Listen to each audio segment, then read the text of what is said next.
यही है। रामायण में भी राम जी ने यही बताने की कोशिश करी कि मैं ब्रह्म हूं, लेकिन फिर भी मेरी सीता ने मुझसे कहा कि ये सोने की हिरण है। हम यहाँ वन में आए हैं, अपना वनवास काट रहे हैं। अगर ये सोने की हिरण हमें मिल गई तो इसकी खाल को हम ले चलेंगे और यादगार के तौर पर रखेंगे राजमहल में। तो भगवान राम ने भी ये बताना चाहा कि मैं ब्रह्म हूं, फिर भी मैं सोने के पीछे भाग रहा हूं। और जो सोने के पीछे भागेगा, यानी जो माया के पीछे भागेगा, वो परिवार से दूर हो जाएगा, जिस तरह मैं अपने स्त्री से दूर हो गया। करते हम लोग यही है, परिवार को पालने के लिए परिवार से दूर जाना पड़ता है। माया दो तरीके की है, भौतिक और आध्यात्मिक। भौतिक कर्म जिनसे हमारा आध्यात्म टूट रहा, मतलब हम आध्यात्म को समय नहीं दे पा रहे। अभी ऐसे ही समझ लो, यहाँ गांव में मेला लगा है तो बहुत लोग यहाँ मेले के चाह से आए कि फटाफट ये सत्संग खत्म हो, फिर भाई मेला घूमेंगे। उसी से हमारा अध्यात्म भी जुड़ा। अब जितना समय हम यहाँ सत्संग में देंगे, हमारा लोक परलोक बनेगा। समय कम देंगे या सत्संग जल्दी खत्म कर देंगे, वो जो मेला इंतजार लगा हुआ वो तो हर साल आता है। लेकिन अब अपने अपने समय की बात है, अपने अपने देश की बात है। हम हमेशा अपने ही शरीर के लिए सोचते, आत्मा के लिए नहीं सोचते। जबकि छोटे से छोटा बच्चा जानता है कि शरीर नश्वर है और आत्मा अजय अमर। आत्मा न कट सकती, न जल सकती, न उसको कोई मिटा सकता। लेकिन ये शरीर स्थूल शरीर है। अब चार तरीके के जो खोल बताए थे शुरू में, मैंने उस पे आता हूं। पहला बताया मैंने स्थूल, जिस शरीर में हम आप सब अभी इस वक्त बैठे हैं, ये स्थूल शरीर है। पंचभौतिक शरीर, चित जल पावन गगन समीरा, ये नश्वर शरीर है। इसका एक समय निर्धारित है, उस तारीख को उतने बजे ये शरीर हमारा छूट जाएगा। आप चाहे कितना भी पैसा आपके पास हो, कितना ही बड़ा आप धनवान हो, एक अलग सांस आप नहीं खरीद सकते। उस परमात्मा ने अगर 50 लिखी है तो आप 51 नहीं ले सकते। 50 में ही वो सांस रुक जाएगी और आपका शरीर पल भर में यहीं पे नीचे गिर जाएगा। ये है पहला स्थूल शरीर। इसके बाद आता है लिंग शरीर। देवी देवता चाहे स्वर्ग वाले हो चाहे बैकुंठ वाले हो, ये सारे के सारे लिंग शरीर में होते हैं। और लिंग शरीर में भी देवी देवता मरते हैं, ये बताया गया। तीसरा आता है सूक्ष्म शरीर। सूक्ष्म शरीर में अब जो लोग यहाँ नामदान बैठे हैं, स्वामी जी महाराज ने जो 5 नाम बताए थे, उन 5 नाम का ध्यान करो। जो पहला नाम था नामदान का, सूक्ष्म शरीर में जितने भी होते हैं, आप उसी रूप में सूक्ष्म शरीर में हैं। उसके ऊपर जो चौथा है, यानी कारण शरीर, तो नामदान का जो दूसरा नाम है, अब उस नाम का ध्यान करो। कारण शरीर में जो देवी देवता है, आप इस शरीर में, यानी कि कारण शरीर में, कारण रूप में इस लोक में बैठे हुए। और इसके बाद आते हैं ब्रह्म, और ब्रह्म के बाद फिर आते पार ब्रह्म। तो ये पूरी एक चेन बनी हुई है। सबसे पहले स्थूल, जिसमें हम आप अभी इस वक्त बैठे हैं। इसके बाद हमारी जीवात्मा निकल के इसी के अंदर लिंग शरीर में जाएगा, और लिंग शरीर के अंदर ही सूक्ष्म में, और सूक्ष्म के ही अंदर जा करके कारण, और उसके बाद फिर आप ब्रह्म को प्राप्त करोगे। ब्रह्म के बाद आप पार ब्रह्म के पास जाओगे। तो ये आपके जीवात्मा का सफर है। अब सूरज, चांद, सितारे, इनको लांघने के बाद 5 तरीके के चक्र भी हैं। पहला है आपका बुधा चक्र। बुधा चक्र में गणेश जी का वास होता। गणेश जी यहाँ के मालिक हैं। ये 5 दल का कमल। उसके ऊपर आते नाभि चक्र। नाभि चक्र में ब्रह्मा जी वास करते। ये 6 दल 8 दल का कमल है, और यहाँ पे जल तत्व पाया जाता। उसके बाद आता है सबसे पहला आपका बुधा चक्र। उसके दूसरा स्थान है आपका इंद्री चक्र। इंद्री चक्र में ब्रह्मा जी वास करते, जल तत्व पाया जाता। उसके ऊपर तीसरे में आता है नाभि चक्र। नाभि चक्र में विष्णु जी का वास होता, और यहाँ पे अग्नि तत्व, यानी कि आग, अग्नि तत्व नाभि चक्र में पाया जाता। उसके ऊपर आता है हृदय चक्र। हृदय चक्र में शिव जी वास करते, शंकर भगवान, और यहाँ पर वायु तत्व पाया जाता। हृदय चक्र के बाद यहाँ आता कंठ चक्र में। कंठ चक्र में ब्रह्मा विष्णु महादेव की माता जी, जिनको हम आप आद्या महाशक्ति बोलते, ये कंठ चक्र में विराजमान होती है और ये 16 दल का कमल है। और हमारी जीवात्मा जो आत्मा इस शरीर के अंदर बैठी हुई है, कंठ चक्र के ऊपर दोनों आंखों के मध्य भाग में यहाँ पर यह जीवात्मा बैठी हुई है। इसी के लिए लिखा गया, बड़े भाग्य मानुष तन पाया, कोटि जन्म जब गटका खाया।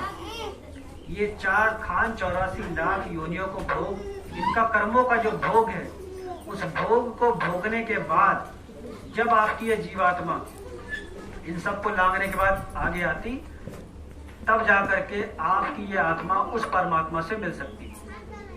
परमात्मा को जब किसी आत्मा को अपने से मिलाना होता है, तब सबसे पहला वो मनुष्य का तन, वो मानव तन, वो देह तन आपको दिया जाता है।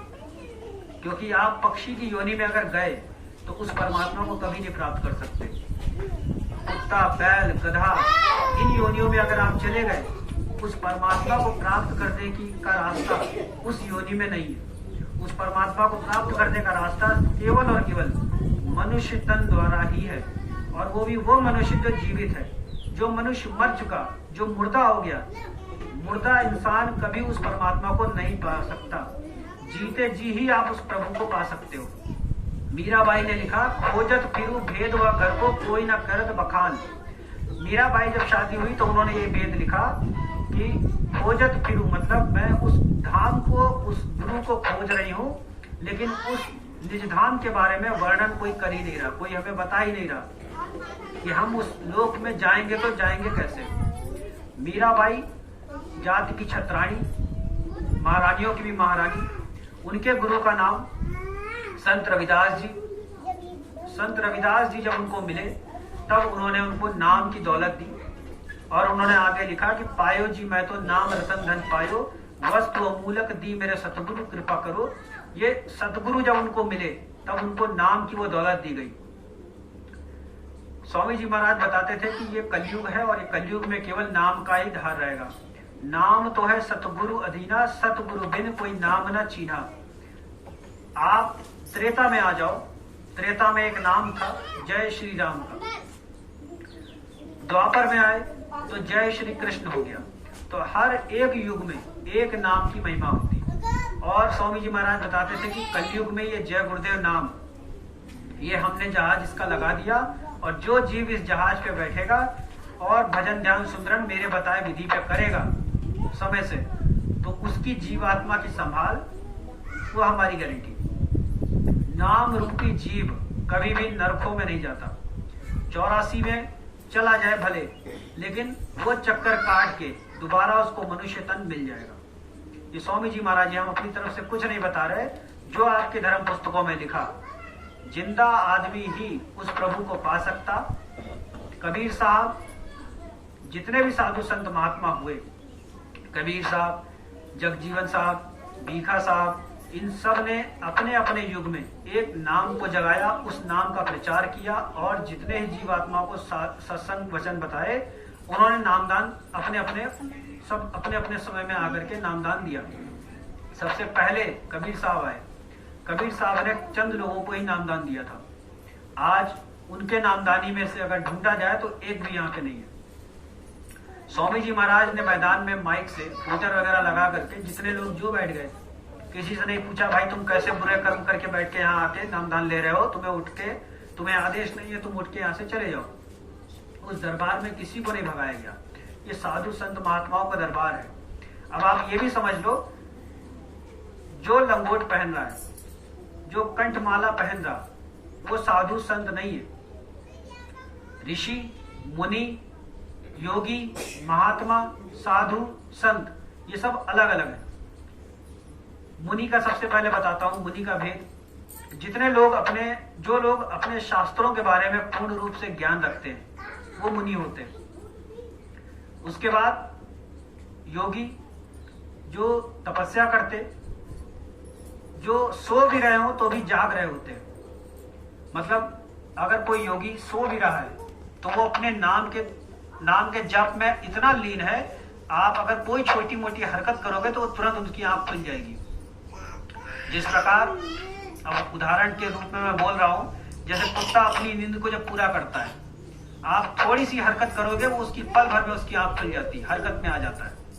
तो ऐसे ही उनका योगी का स्वभाव होता है। उसके बाद आते महात्मा।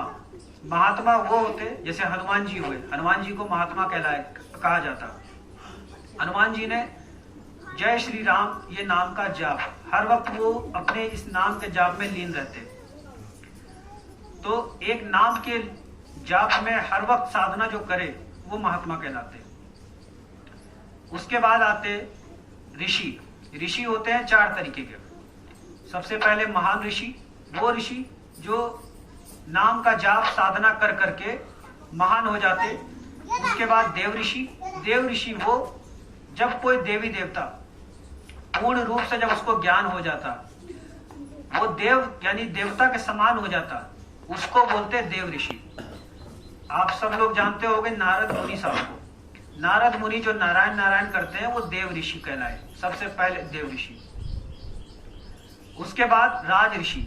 जब कोई राजा शास्त्रों में, वेद में, ये सारी इन सब का जब वो ज्ञान हासिल कर लेता, तब वो राजा, जो एक प्रजा का राजा है, वो राज ऋषि बन जाता। जैसे राजा जनक जो सीता जी के पिताजी थे, राजा जनक आप राज ऋषि थे। उसके बाद अंतिम आखिरी होते हैं ब्रह्म ऋषि, जो ब्रह्म के समान हो जाए, पूर्ण रूप से ज्ञान पा करके ब्रह्म के समान जो हो जाए, वो होते हैं ब्रह्म ऋषि। तो ये 4 तरीके के ऋषि का वर्णन, उसके बाद मुनि का वर्णन, और उसके बाद महात्मा का वर्णन, और उसके बाद साधु। साधु वो जो हमेशा सत्य बोले और सत्य की राह पर चले। और कभी भी अगर किसी साधु ने आपको श्राप दे दिया तो उनकी बात कभी खाली नहीं जाती। अगर श्राप भी दिया या आपके बुरे कर्म इतने ज्यादा थे, उन्होंने अगर दया करके अपना आशीर्वाद दे दिया, तो जो आपकी बुरे कर्म की गठरी थी पल भर में वो जल जाएगी। ये उनकी साधना का, जो साधना उन्होंने किया, उसका प्रमाण, उसका ये फल होता है।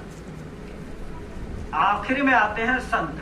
संत वो होते हैं जो अंत तक आपका साथ दे। संत दरस को जानिए तज माया अभिमान, जो जो पग आगे धरे कोटिन यज्ञ समान। तो संत वही होते हैं जो आपको बीच मझधार में छोड़ न दे। आपको नामदान दिया, आज ही से वो आपकी जीवात्मा का संभाल करेंगे। जिस दिन आपके प्राण निकल रहे होंगे, आपके प्राणों की रक्षा वो करके जिस धाम से आप आए थे उसी धाम को आपको भेज देंगे।